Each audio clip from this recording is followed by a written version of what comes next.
When people are moving to Colorado Springs, most people hyper-focus on price, and that is an important piece of the puzzle, but it's not the most important piece of the puzzle.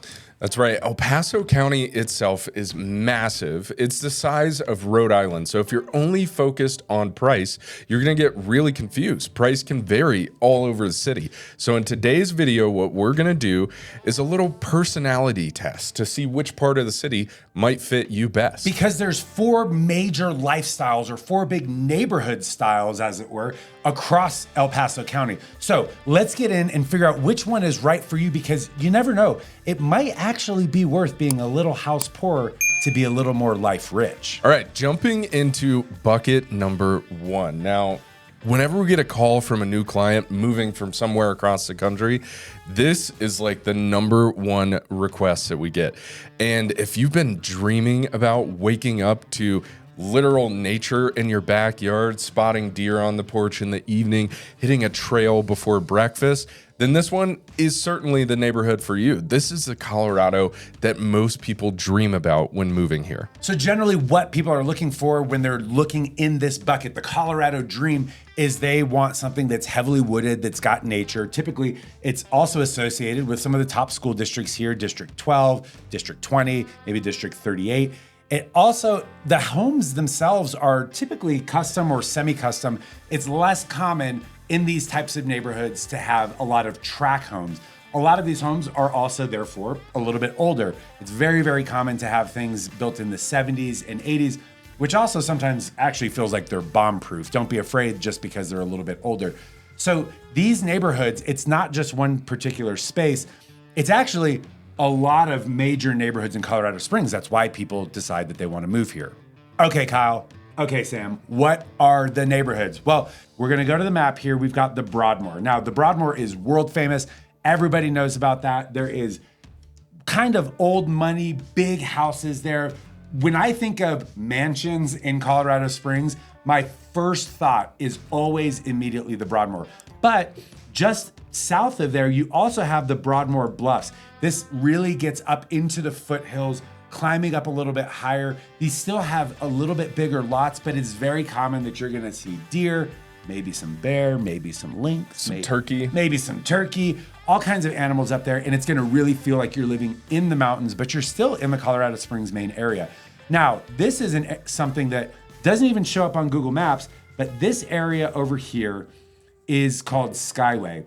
Skyway is a little bit lower price range, but it's got that same feel. It's right next to Bear Creek Regional Park, and it feels awesome. Now, as we go north, you'll notice that we're keeping a pattern here. We've got I-25 that's north and south, and we're really staying west. This is kind of the west side of town that has this real Colorado feel, because it gets a little bit flatter as you go out towards the east. So just south of the Air Force Academy, you have your other major area, Rock Rimmon. That also has kind of the higher end of Rock Rimmon, which is called Peregrine. But these can all be lumped into the same, because those are centered right around Ute Valley Park and Blodgett Open Space. Again, you get into these homes and you've got these really classic, beautiful mountain homes. Not necessarily cabin feel, but a lot of homes built in the 70s and the 80s, and they're just bomb-proof homes that are really, really cool. Very, very common, by the way, that they won't be updated yet, and that you might have to do some updating, so that's just a key point there. But this is the type of area, when you're 5 minutes from Ute Valley Park, I mean, I think it's actually my favorite open space in the entire city. Yeah. And then the last two are Black Forest, and then up north, you've got really Monument, Woodmore, kind of everything that is just now on the east side of I-25, but now we're like north of the Air Force Academy. Black Forest is a totally different feel though. It definitely has big lots. It's very, very common to have 2.5 and 5 acre parcels. Also very big houses out there as well, generally speaking, but you're not in the mountains. A lot of the homes out in the Black Forest area really are in the forest. They're really tall pines, think 30, 40, 50 foot tall pine trees. And that's gonna just have a little bit different feel, but it's gonna provide a lot of seclusion. And if I may say this, I've shown and sold a lot of homes out there, and I will say that that place is right for you if you're really looking to be a little disconnected and slow down.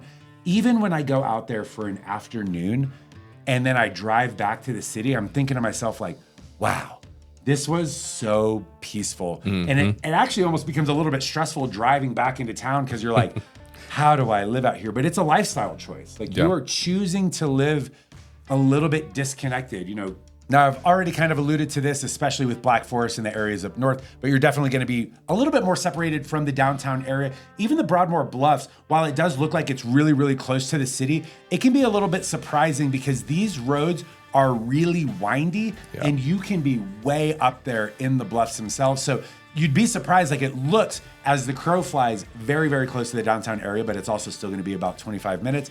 That's not a major trade-off, but up north, you're definitely making a decision that I want to live far away. Now, you're far away from the downtown area.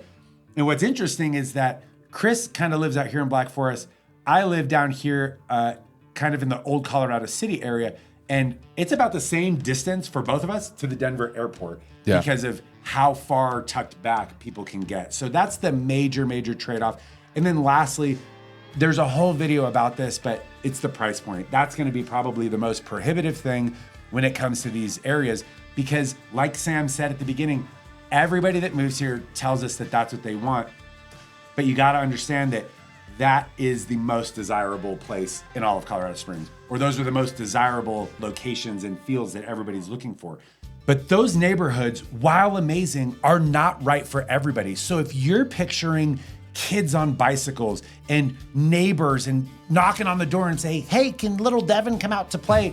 Then those neighborhoods are not going to be right for you. But there are communities that are perfect for you. If you're looking for a community that feels like a community and it's got the amenities that are going to make it so that your family can stay close and tight and have friends in a tight social circle, then these are the places for you. That's right. And bucket number 2, we have the Kid Kingdoms. These are master planned communities with the amenities built in.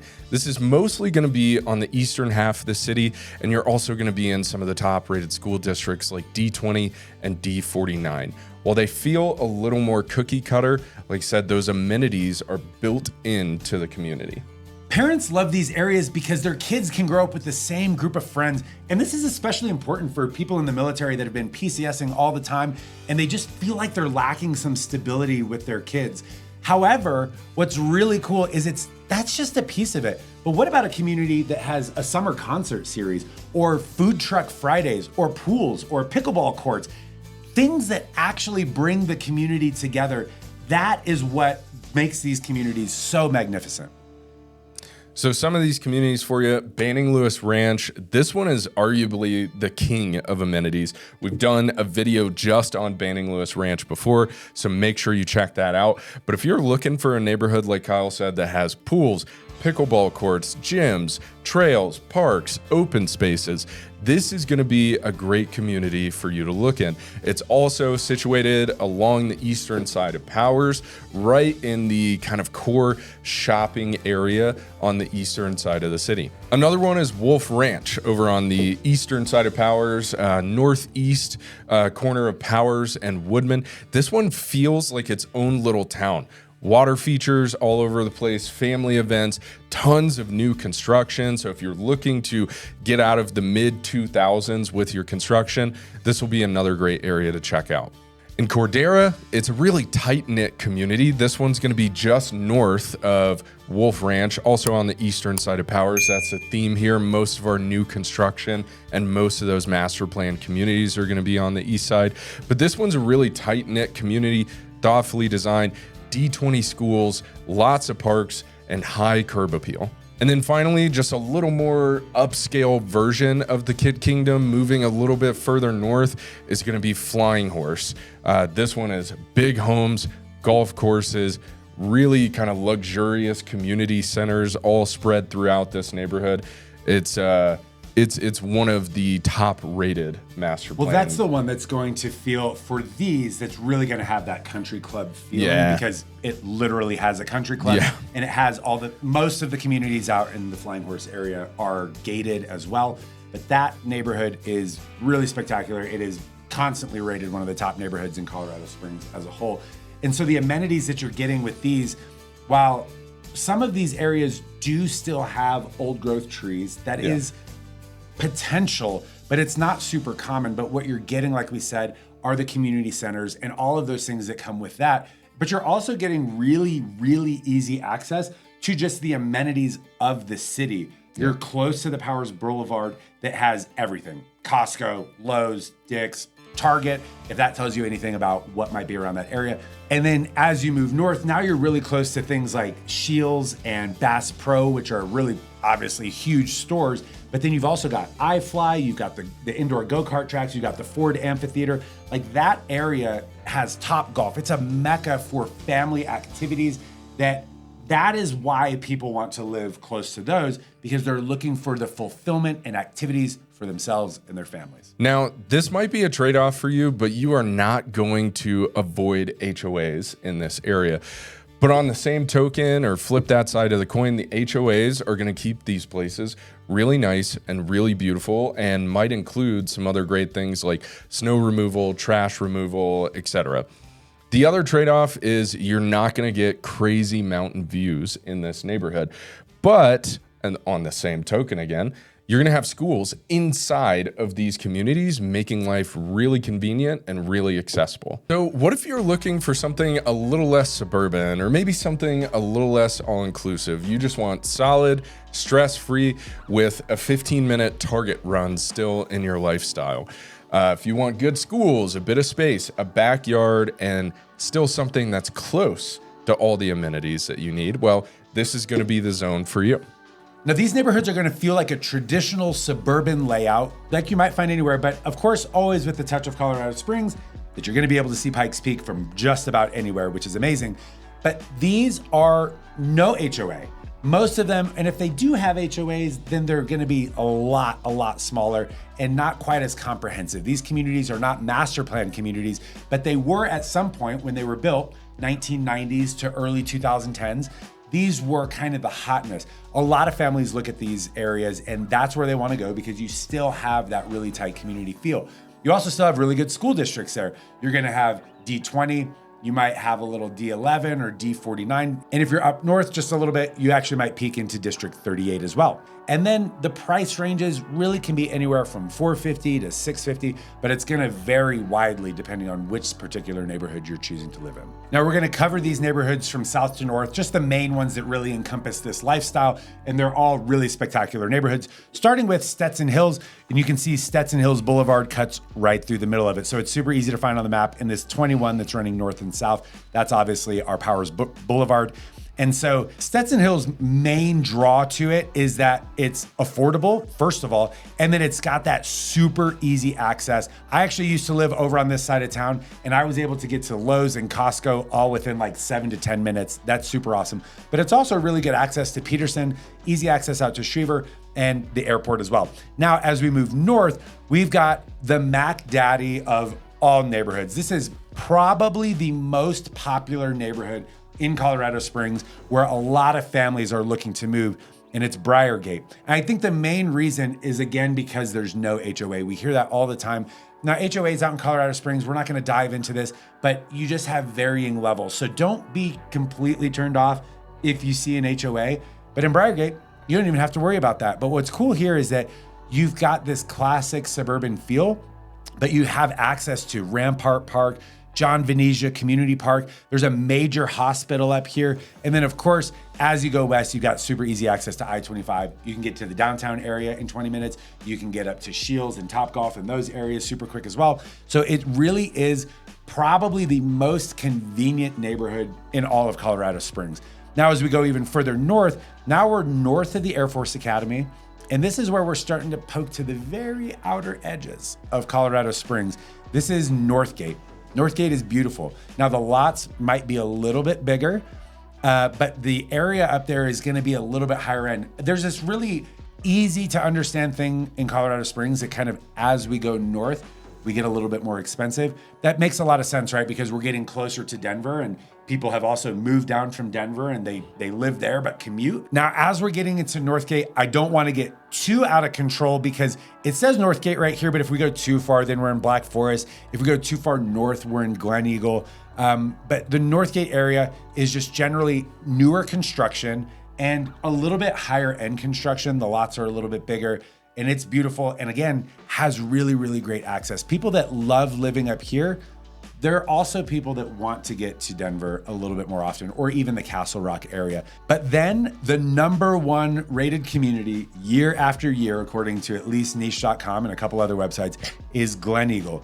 Now, Glen Eagle, it's such a unique little community. #1, it's got phenomenal school districts. #2, the lots kind of actually have this perfect mix of lot size and then the houses and the communities. It still has a little bit of suburban feel to it, but with bigger lots. Now, obviously it's gonna come with an associated price tag, but Glen Eagle really is kind of a magical little neighborhood, and there's a reason that it gets ranked there year after year. Now, let's talk about some of the amenities that we've alluded to. In these areas, you're gonna find soccer fields all throughout, parks, tons of open spaces, quick access to Interquest and Northgate, and all of the family events and activities that you can do up there, the Air Force Academy, YMCA, Shields, the works. These are going to be great for things like school drop-offs or getting down to Costco or just hitting your local grocery store. But the trade-off that you're definitely going to have, and it's really more so with Stetson Hills, you're getting value, but there's definitely going to be a little bit more traffic over there. It is just going to feel a little dated, but the price point is also lower, so it's more affordable for a lot of people. My biggest beef when I lived over on the east side of town, if I'm being honest, is just that my lifestyle drug us out to the mountains a lot. We go skiing, we go snowboarding. We like to do a lot of that type of stuff, rock climbing and hiking and camping. And it was just an extra drive. Now, this also goes for those kid-friendly areas as well that we were talking about earlier, the Wolf Ranch and the Banning Lewis. But we wanted to hit this all in one go, is that when you're living on the east side, especially east of Powers, is it just increases the distance to the rest of Colorado. And that doesn't matter for everybody.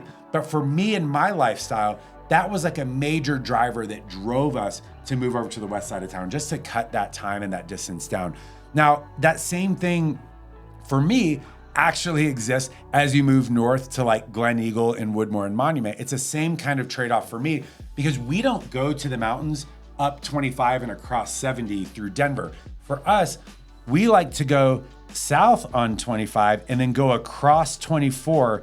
And you can see here on my map that as you go west on 24, that's really what brings us to the rest of Colorado, to get to places like Buena Vista, to get out to Breckenridge and Salida, et cetera, et cetera. So for us, that was the trade-off that caused us to not choose these neighborhoods.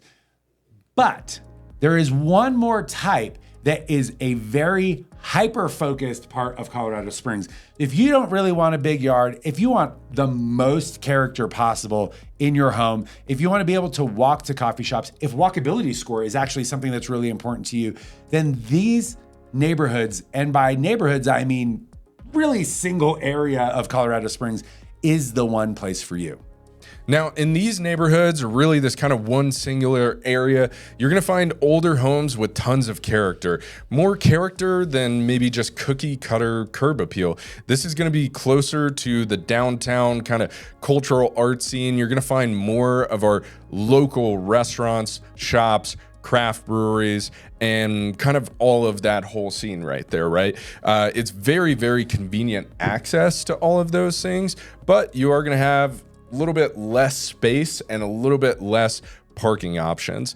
Now, I will say too, the prices get a little bit more prohibitive down there. You're gonna see everything ranging from $350, depending on the size of the home that you're picking, all the way up into even the low million range. But what's interesting about that is it's not that the price is necessary. It's kind of like the dollars per square foot starts to really increase down there, because you'll see something that's $475 or $550 for sure, but it's going to be like 2 bedrooms, 1 bathroom, or you have a lot of houses, because when he says that they're old, we're talking old. You're like, paying for the Victorian charm down there. Like late 1800s, early 1900s is super, super common down in this area. So why would anybody buy down there? What would draw somebody to want to live down there? Number one, people that are absolutely sick of HOAs. I did not have an HOA before, but I remember when I was buying this house, I asked the agent, I said, "There's not an HOA here, is she?" And she kind of laughed and jokingly said, "I think that people would riot if somebody tried to start an HOA in this area, because it's just so old school. It's very eclectic is really the best way to describe the whole area." but it's also really the only place in Colorado Springs that has any kind of a walkability score. Yeah. And even that walkability score is still rough. And it really, if you are going to live within a particular radius, you might be able to walk to coffee shops, a couple parks, also the farmers markets. That's where like the preponderance, like Sam said, of cultural activities ends up in these areas. Now, let's talk about some highlights in these areas. Downtown, you're going to have historic tree-lined streets, very mature, big cottonwood trees, big, almost mansions, honestly, that line avenues like Nevada and Wood Avenue all throughout the Old North End.